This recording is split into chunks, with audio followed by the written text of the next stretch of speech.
Assalamualaikum warahmatullahi wabarakatuh.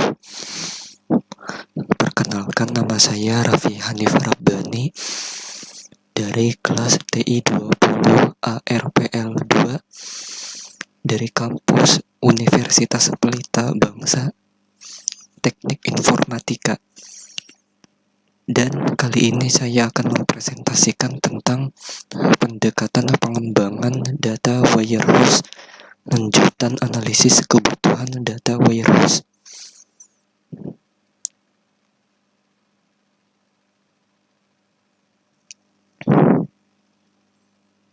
Konstruksi data warehouse. Konstruksi ini dimulai dengan instalasi hardware dan software, yaitu DBMS, software ETL, dan software lainnya yang diperlukan. Kemudian membuat database data warehouse dengan menjalankan DDL dari Physical Data Model. Setelah semua sumber data dan database data warehouse siap terkoneksi dengan tools ETL, maka pembuatan job ETL dilakukan dan diproses untuk mentransformasi dan memindahkan data yang diperlukan dari sumber data ke database data warehouse.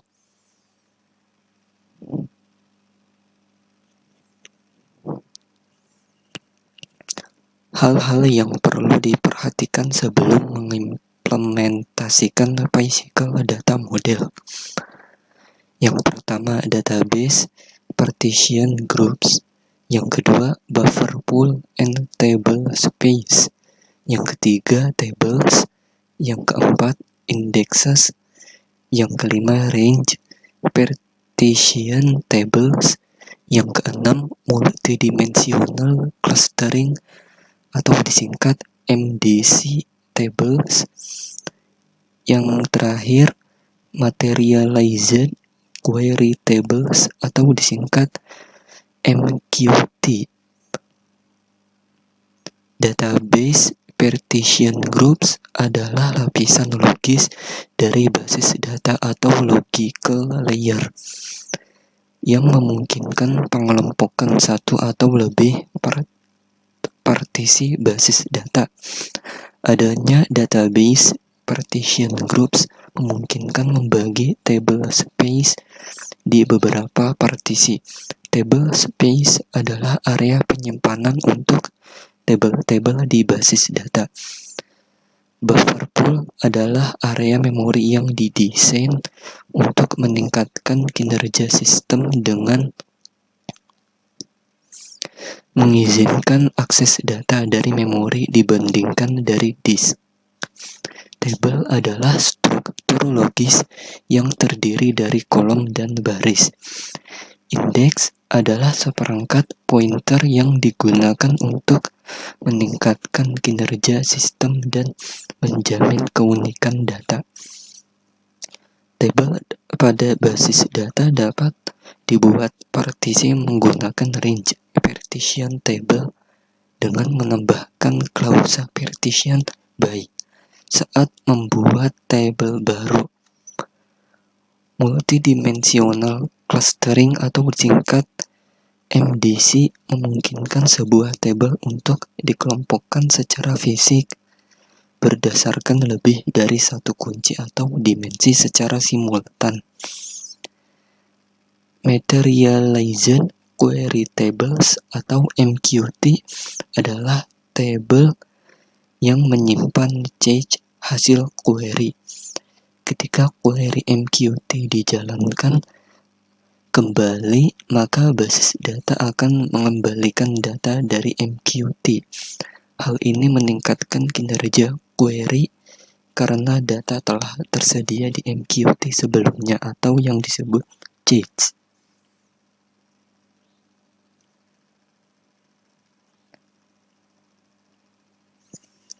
Implementasi atau deployment data warehouse.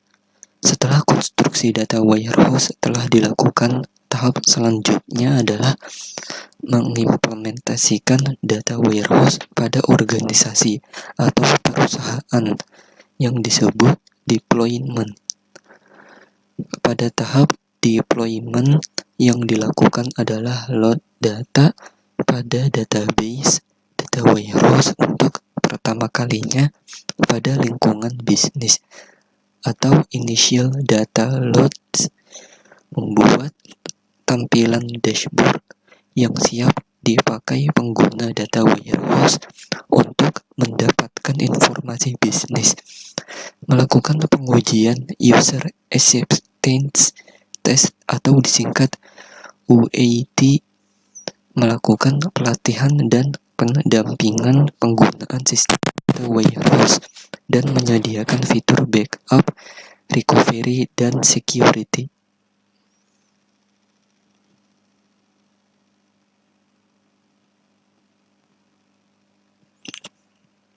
Selanjutnya, pemeliharaan data warehouse.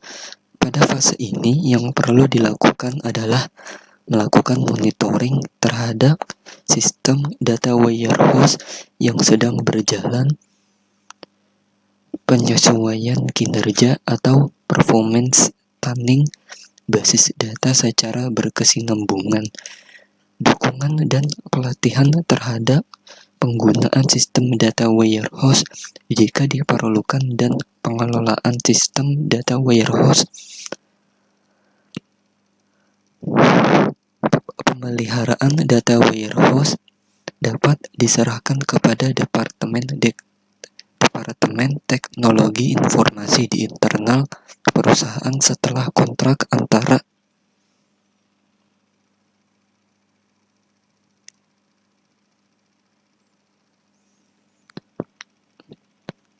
Berikut saya akan menjelaskan contoh pemeliharaan data warehouse.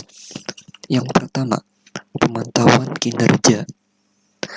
Rutin memantau kinerja data warehouse untuk memastikan bahwa query dan laporan berjalan dengan baik.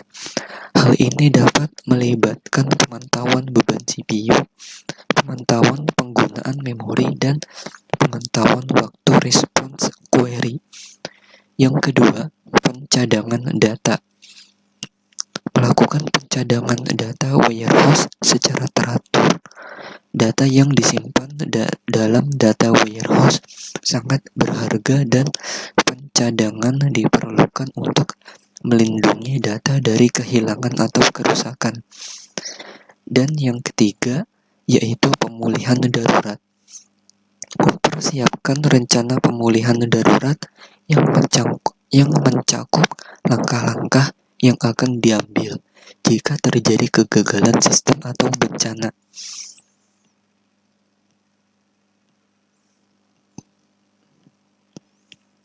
Analisis kebutuhan data warehouse. Yang pertama, granularity. Granularity yaitu level detail atau ringkasan yang disebut summarization dari sebuah unit data pada data warehouse. Level ini dikatakan tinggi jika tingkat ringkasan data tinggi.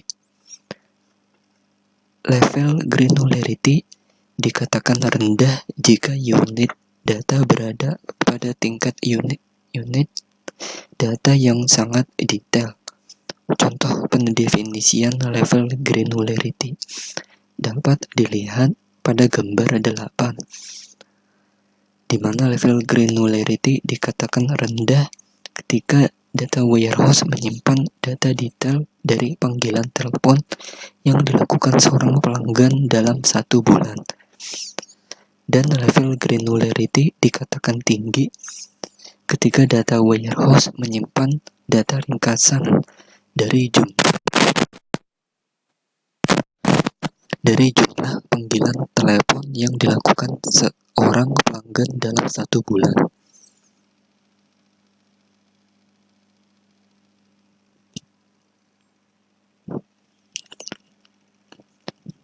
Dan di sini saya juga akan menjelaskan contoh granularity pada data warehouse yang lain.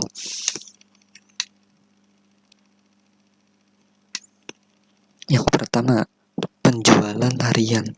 Data penjualan disimpan pada tingkat harian yang berarti setiap entry data mewakili total penjualan untuk suatu produk pada hari tertentu. Yang kedua, penjualan bulanan. Data penjualan disimpan pada tingkat bulanan sehingga setiap entry data mewakili total penjualan produk selama sebulan.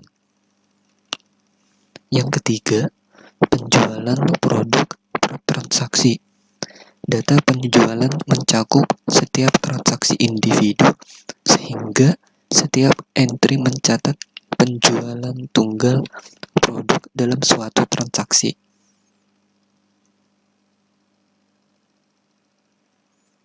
Data warehouse memiliki dua jenis data yang disebut dengan fakta dan dimensi.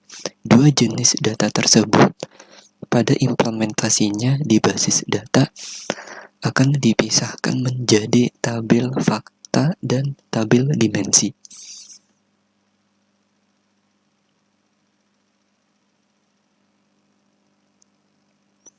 Data multidimensi.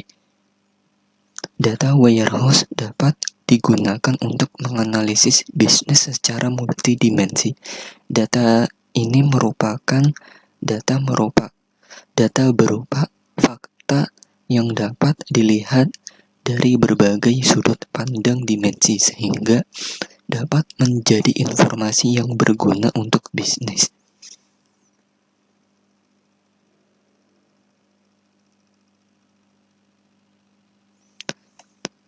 Dan di sini saya akan menjelaskan contoh data multidimensi pada data warehouse. Yang pertama, dimensi waktu. Dimensi waktu adalah salah satu dimensi utama dalam banyak data warehouse. Ini juga mencakup data seperti tahun, kuartal, bulan, minggu, dan hari. Yang kedua, dimensi produk. Dimensi ini mencakup informasi tentang produk yang dijual, seperti kategori produk, merek, jenis produk, dan atribut lainnya. Yang ketiga, dimensi lokasi. Dimensi ini mencakup informasi tentang lokasi toko cabang, seperti kota, negara, dan wilayah. Fakta. Fakta yaitu ukuran dari beberapa peristiwa seperti penjualan dan biasanya berupa angka. Dan ada yang menyebut fakta juga sebagai ukuran, yaitu data bilangan yang terukur seperti kuantitas, harga, nilai rata-rata, jumlah, dan lain sebagainya.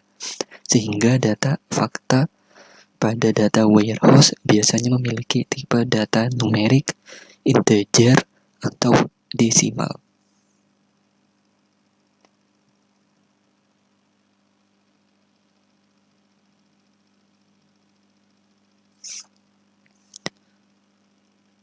Dan di sini saya akan menjelaskan contoh fakta pada data warehouse. Yang pertama, fakta penjualan. Total penjualan harian, mingguan, atau bulanan untuk produk tertentu, harga rata-rata produk yang dijual dalam suatu periode, dan jumlah produk yang terjual dalam satu transaksi. Yang kedua, fakta stok. Jumlah stok barang yang tersedia pada suatu waktu di berbagai lokasi atau gudang. Perubahan stok harian, termasuk penerimaan barang dan penghapusan barang. Ketiga, fakta keuangan. Total pendapatan perusahaan per kuartal atau tahun, laba bersih per periode, utang yang belum dibayar pada akhir periode.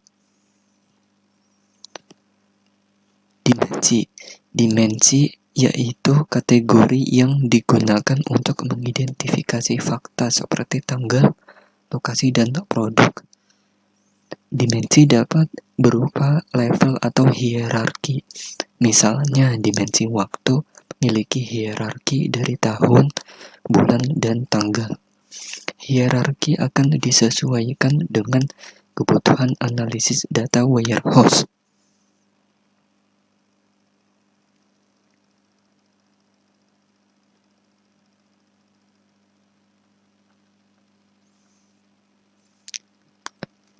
Di sini saya akan menjelaskan contoh dimensi pada data warehouse. Yang pertama, dimensi waktu. Waktu adalah dimensi yang sering digunakan dalam data warehouse. Ini juga mencakup atribut seperti tahun, kuartal, bulan, minggu, hari, jam, atau hari libur. Yang kedua, dimensi produk. Produk adalah dimensi yang mencakup atribut seperti kategori produk, merek, model, warna, dan ukuran. Yang ketiga, dimensi lokasi. Lokasi adalah dimensi yang mencakup atribut seperti negara, wilayah, kota, alamat, kode pos, dan koordinat geografis. Metode pengumpulan data dapat dilakukan dengan keempat cara tersebut. Yang pertama, wawancara. Yang kedua, diskusi kelompok. Yang ketiga, studi dokumen. Dan yang keempat, yaitu observasi.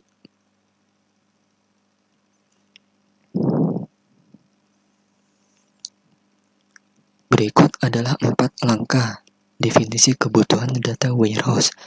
Tahap pertama, identifikasi bisnis proses.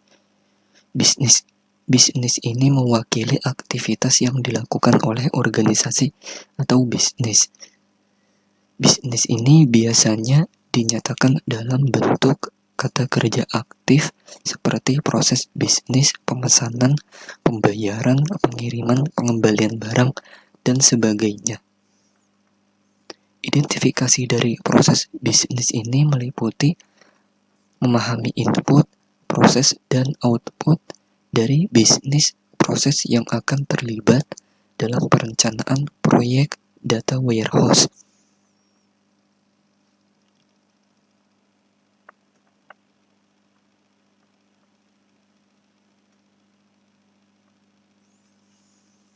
Di sini saya akan menjelaskan tentang contoh identifikasi bisnis proses pada data warehouse.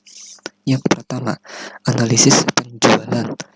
Identifikasi proses bisnis ini berkaitan dengan penjualan seperti pemesanan, pengiriman, penagihan, dan manajemen persediaan.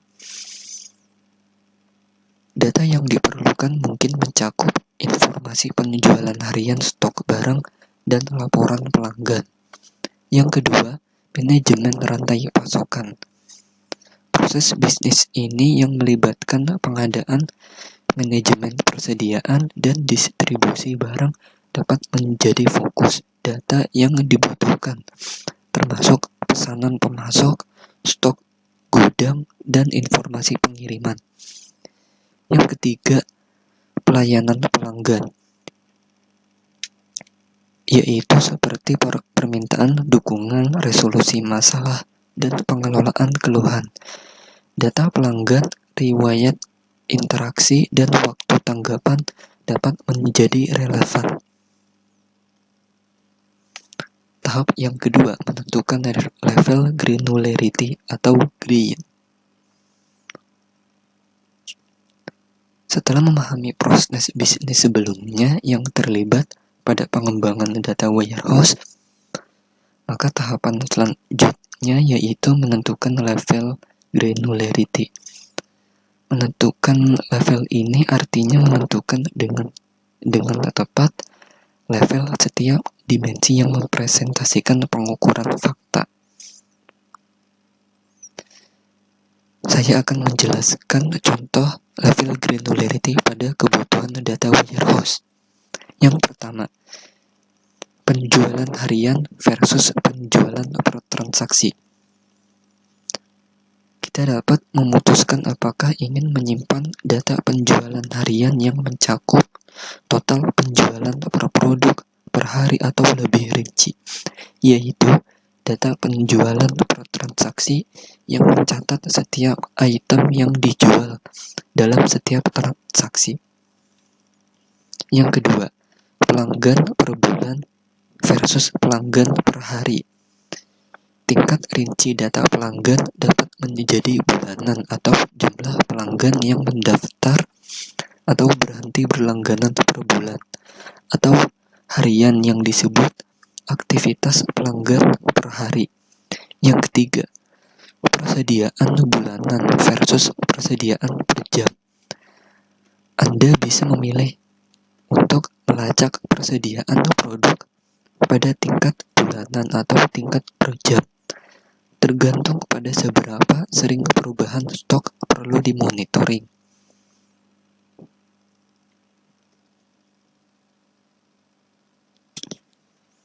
Tahap yang ketiga yaitu mengidentifikasi dimensi. Penentuan dimensi berasal dari pertanyaan bagaimana mendeskripsikan data hasil pengukuran proses bisnis. Dimensi juga mewakili semua deskripsi yang mungkin ada dari data pengukuran fakta yang diinginkan. Di bawah ini adalah contoh hasil identifikasi dimensi pada proses bisnis penjualan dari 3 pengguna data warehouse yang berbeda. Yang pertama, manajer pemasaran ingin mengetahui jumlah unit yang terjual per produk, per wilayah, dan per bulan. Yang kedua, manajer keuangan ingin mengetahui jumlah pendapatan kotor per produk, per wilayah, dan per bulan. Yang ketiga, direktur ingin mengetahui penjualan produk yang mengalami peningkatan dan penurunan penjualan selama setahun di setiap area atau wilayah pemasaran.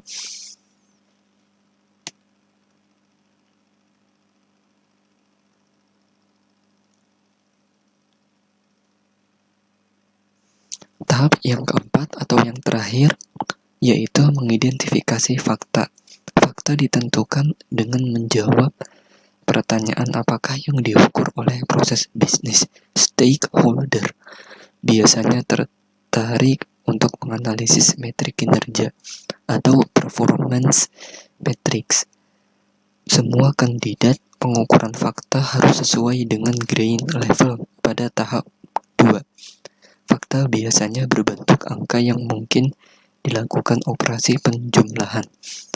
Pada contoh tahap 3 atau hasil identifikasi dimensi pada proses bisnis penjualan dapat juga ditentukan pengukuran faktanya, yaitu dalam jumlah unit terjual atau satuan unit dan jumlah pendapatan kotor atau satuan rupiah.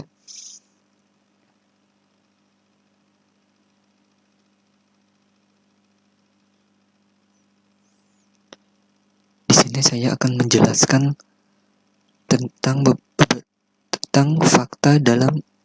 tentang mengidentifikasi fakta dalam kebutuhan data warehouse. Yang pertama, total penjualan harian. Fakta ini mencakup jumlah total penjualan produk pada tingkat harian. Ini merupakan data inti yang digunakan untuk menganalisis kinerja penjualan sehari-hari. Yang kedua, total pendapatan bulanan. Data ini mencatat pendapatan bulanan perusahaan. Ini merupakan fakta keuangan yang penting untuk analisis keuangan dan pelaporan. Dan yang ketiga atau terakhir, yaitu jumlah pesanan harian. Fakta ini mencatat jumlah pesanan yang diterima perusahaan setiap hari. Juga dapat digunakan untuk menganalisis beban pesanan harian.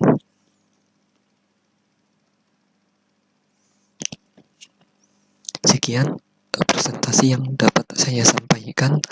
Kurang lebihnya mohon maaf jika ada kesalahan dalam penyampaian kata-kata. Wabillahi taufiq wal hidayah. Wassalamualaikum warahmatullahi wabarakatuh.